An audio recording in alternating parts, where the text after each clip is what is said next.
560, The Answer. Get the latest weather, traffic, and news updates online at 560theanswer.com. Now, from the Signature Bank Studios.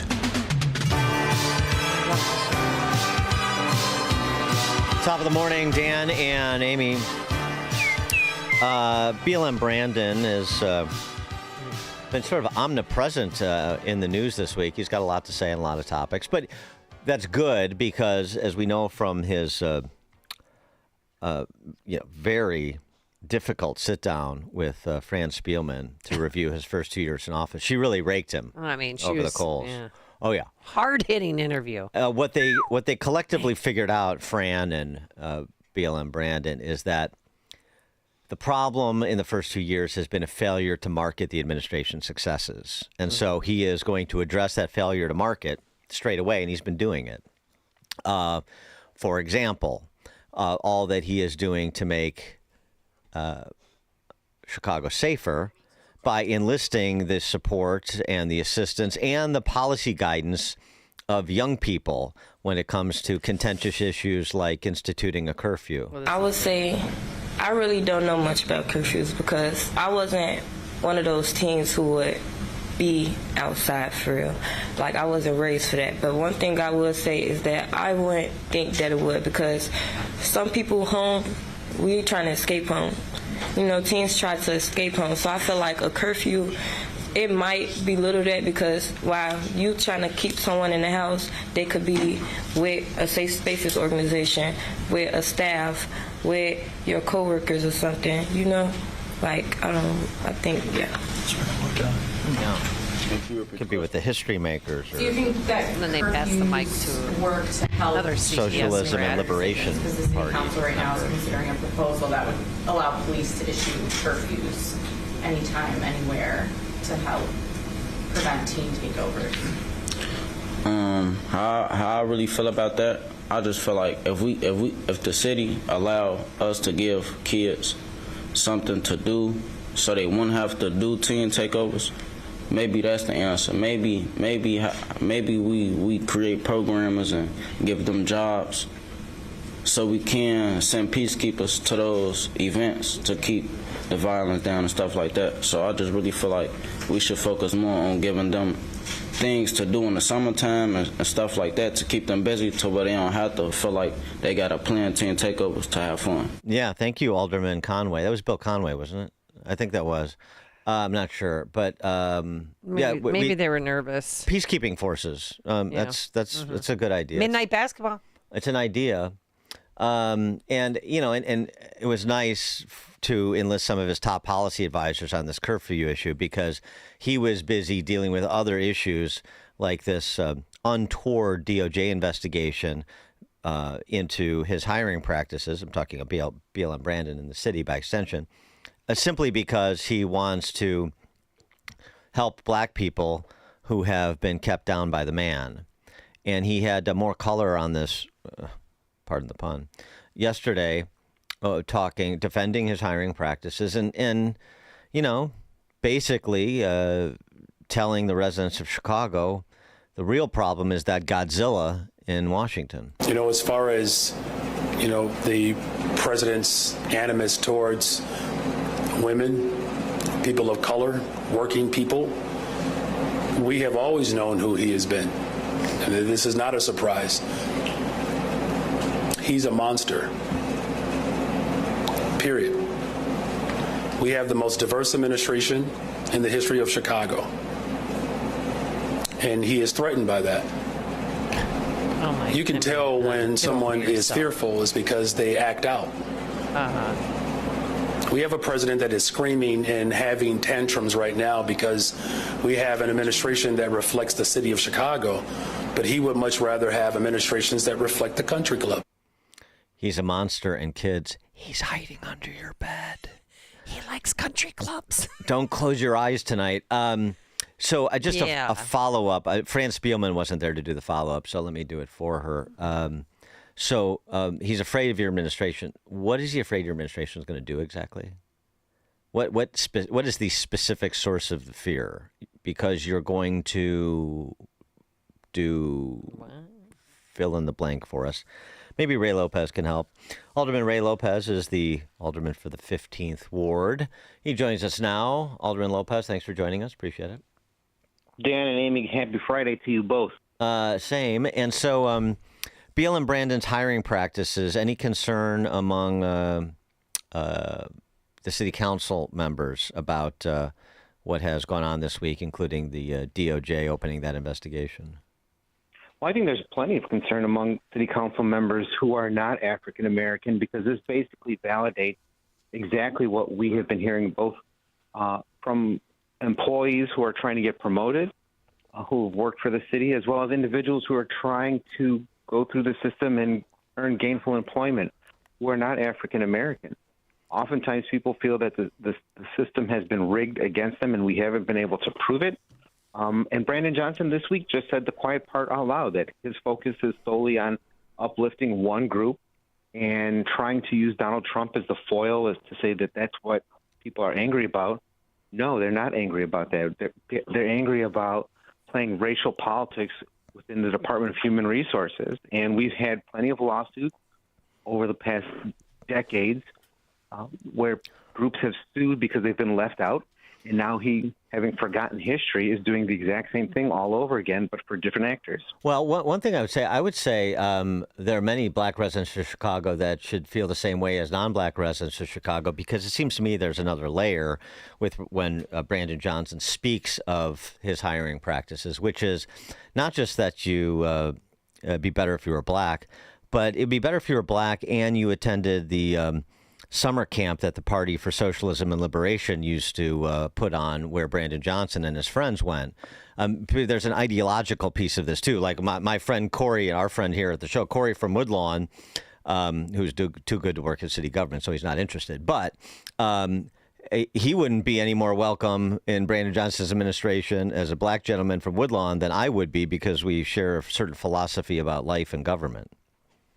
No, without a doubt, Dan. And, you know, even within the African-American community, there are individuals who feel that there's a disconnect between the average blue-collar African-American man or woman just trying to survive and thrive in the city of Chicago, and those elite group of individuals, as there aren't any demographic, who are being chosen by this administration and looking down their nose at everyone else beneath them, including other people who are African American. So there's definitely both skin and political spheres on that application that's being put out throughout the city of Chicago right now. Now, you posted a tweet yesterday in regards to, I don't even want to say his name, but the monster who gunned down two innocent people. Terrorists, yeah, he terrorized them because it was an assassination. It was an execution. Pumped 21 bullets into two beautiful people. And that tweet, that has been taken down. Any idea why? I haven't taken anything down. So are you referring to the picture? Yep, the picture of him with, sitting right in front of Mayor Johnson, and Alderman Rosanna Rodriguez is there, and others. So there's a picture of the United Working Families, which is basically CTU, with Delia Ramirez, Rosanna Rodriguez Sanchez, Byron Citro Lopez, and Brandon Johnson, and I labeled it Birds of a Feather. Now, there's some back and forth as to whether or not the individual was actually the terrorist, or if that was just Rosanna's former campaign chairman / chief of staff taking one for the team to say that it's not him and that they're not sitting with the terrorist. But what we do know is this, that this individual was a homegrown individual, radicalized at UIC, supported by and involved with the alderman of the 33rd Ward, Rosanna Rodriguez Sanchez, which is why she's been so vocal for the first time in 6 years about something that's gone on involving her ward, a murdering terrorist that's come out of her political think tank, the Socialist and Liberation Party, with whom her ward superintendent is an active member. So they are doing overtime since yesterday, trying to distance themselves on all fronts in any way, shape, or possible that connects them back to this individual and his ideology. But let's be clear about something. The mayor, all the socialists have openly welcomed these individuals into City Hall, into government, into the inner workings of the bureaucracies therein, to help them get familiar and spread their ideology within their model of co-governance in the city of Chicago. They have enabled these individuals to feel welcome, so much so that when we were fighting the pro-Gaza resolution, the pro-Hamas Gaza peace resolution that they sponsored, that staff members were actually walking people like this individual, like this terrorist individual, around security through the halls of the aldermen's offices so they could see where we worked, and bringing them into the council chamber so that they could yell, scream, and holler at people like Alderman Deborah Silverstein and myself who are trying to oppose this. These are their friends. There's nothing subjective about that. These are the mayor's allies, and this is the outcome of what they are trying to do. Yeah, Carlos Ramirez Rosa, who is the newly minted Park District superintendent. Lord help us. He fancies wearing a keffiyeh around town all the time. Has he established no-go zones for Jews in the city parks yet, or is that coming? Well, so far that has not happened. But we do know that mindset is not lost on these individuals.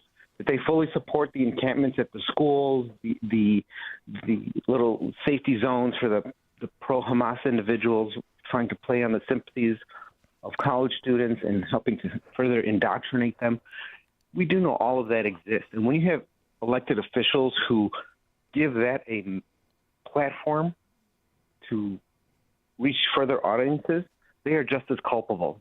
The amount of associative culpability that many Chicago politicians have in connection to what we've seen happen as a result of a born and raised Chicagoan in Washington, D.C., is staggering.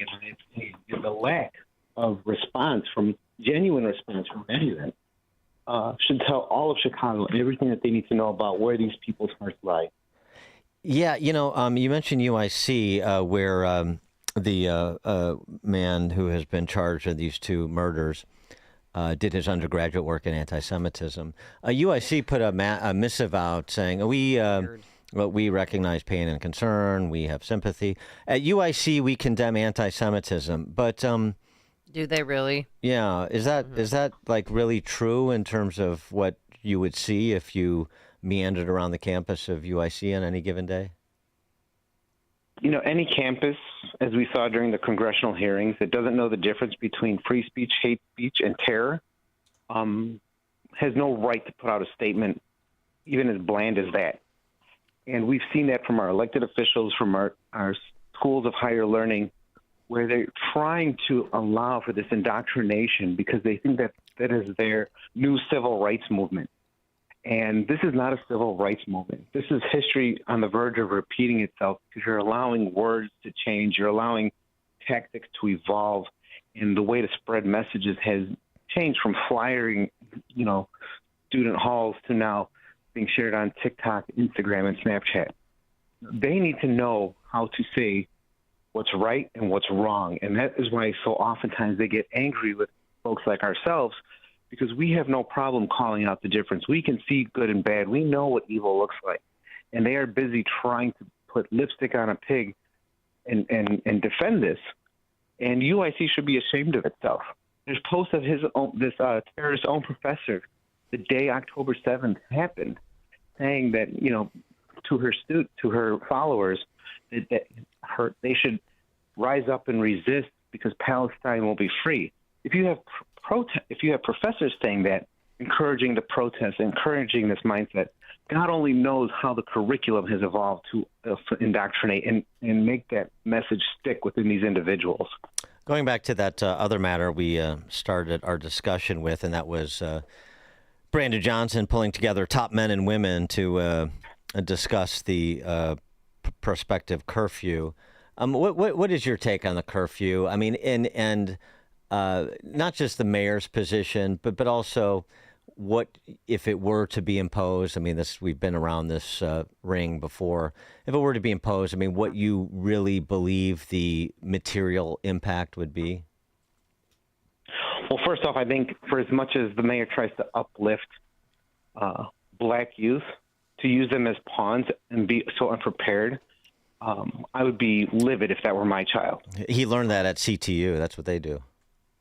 Second, when he says he's not racist and he's reflective of the community, of the city, I didn't see one Latino, Asian, or white kid up there with him talking about what to do as a teen in the city of Chicago, because I think if they could all learn together, that would help them. But I think the overall answer to that question is we have tools in our toolbox. The problem is, while this may help in specific situations throughout the city of Chicago, which I actually prefer, you deal with situations at the district level in a way that doesn't harm the rest of the city and hold all youth responsible and accountable for what a small group is doing. The question really becomes, are you going to allow the police to do their job? And that's what this always comes back to. Mm-hmm. Are you going to allow the police to arrest individuals or to ticket the parents who are oblivious or unconcerned about what their kids are doing? And we know under this administration what that answer is going to be. We could have the best tools possible, and he's not going to use them. Just think back to gunshot detection technology. We just had a shooting not too far in the 8th District. 200 rounds were found on the streets of the city of Chicago at the location where the shooting happened. 200 spent bullet casings. No one's ever going to know about it because ShotSpotter wasn't able to record it. That's the kind of city that the mayor wants, where you pretend that everything's okay simply because we don't know, and we've disabled everything that can keep track of how bad things are really going. The arrest of 2 Venezuelan individuals in this country illegally for the mass shooting at Gage Park earlier this year. One picked up in Schaumburg, the other in North Carolina. The posture of the city council, the mayor's office, where the budgeting is for spend on people in this country illegally who are choosing Chicago to reside because of its sanctuary designation, or Illinois because of its sanctuary designation. But since you're Chicago, let's talk specifically about Chicago. Where exactly is that in what the city is doing, given the budget crunch, on the specific spend related to people here illegally in this country illegally in Chicago? Has it changed at all? Well, the funny thing is I kind of smirked when you said they choose Chicago, because that used to be our tourist tagline, if you remember. Oh, that's right. Yeah, it still is. Choose Chicago. Yeah, just a different group. It still is, but for different reasons. Yeah, right. But when you talk about the migrant asylum seekers specifically, those 59,000 people who were sent here, yes, by Southern governors, but also by the Biden-Harris administration as well, and other Democratic governors too. We spent the last time we officially said that we were spending money on them, it was over $600 million was budgeted for them, I believe, in fiscal year 2024. This year, a fraction of that is spent directly for them, and that is only because the mayor has shifted the entire name of the operation to a one system initiative, basically declaring all of them homeless and converting every migrant shelter into a quote unquote homeless shelter, and now directing all funds, both from the federal, state, and county, that the city would receive for homeless prevention and assistance, now to the city's newly declared homeless, otherwise known as the migrants. So it's going to be a little trickier for us to be able to parse away who's getting what. But what I can tell you from what I've experienced in the first 5 months of 2025 since this process began is that the indigenous homeless of Chicago, those individuals whom we know have been a part of our communities for the last 5 or 10 years that are homeless under Lower Wacker, in your parks and things of that nature, they have been completely squeezed out of many of the resources available to them. For example, in the 12th Ward, across from the Back of the Yards High School College Prep, there was a homeless encampment for 6 months that we could not get resources or help to because, as the Department of Family and Support Services told me, everything else has been redirected towards helping those migrants who are now considered homeless. That was a group of about 15, 20 men across from a high school who, when it was finally disbanded, they found a long rifle in the group that they actually used to shoot against the sheriffs trying to evict them. So the encampments are growing and shifting, but the resources has been shifted away towards the new homeless because they have won the battle of the new homeless. Just redesignate them, and of course we don't require proof of citizenship for services because that would be untoward. Yes. The interesting thing is by using the hundreds of millions of dollars we get from HUD for homelessness, that has allowed for an opening, in my opinion, of the federal government to have access to these shelters. And I'm sure at some point the Trump administration is going to figure that out, and it's going to put us on yet another collision course with the Johnson administration not wanting to let in federal partners come to look inside a homeless shelter that's federally funded and find out who's actually in there. But I'm sure they'll just blame, as you said, the monster under your bed. Yeah, but what do you think? I mean, they're going to have a homeless shelter with Chicago's homeless and immigrants. The one at the old Sheridan Hotel on Lakeshore Drive there in Hyde Park. Yes. They have that there. They have it in 7600 South Cicero in the 18th ward that Governor Pritzker opened up and is now converting to a quote-unquote homeless shelter. They still have that at the one on 28th and Halsted, if I'm not mistaken, where the little boy died of sepsis. Mm-hmm. Oh, that's right. All of the shelters have now intermixed, long-time, new arrival homeless. And what is happening is that many of the indigenous homeless, Chicago's original homeless, for lack of a better expression, are now either getting caught in further addiction by their new roommates. They're learning sexploitation by their new roommates, because all of the worst of what these individuals have brought with them is now just festering in these shelters unchecked, because they are just, again, warehouses of people that nobody's checking in on, nobody's monitoring. And as long as nobody drops dead, this administration is happy to maintain. Well, thank you for helping to market Brandon Johnson's successes with us here. Alderman Ray Lopez, 15th Ward Alderman. Alderman Lopez, thanks as always. Appreciate it. Always a pleasure. And he joined us on our turnkey.pro answer line. All right, coming up on Chicago's Morning Answer.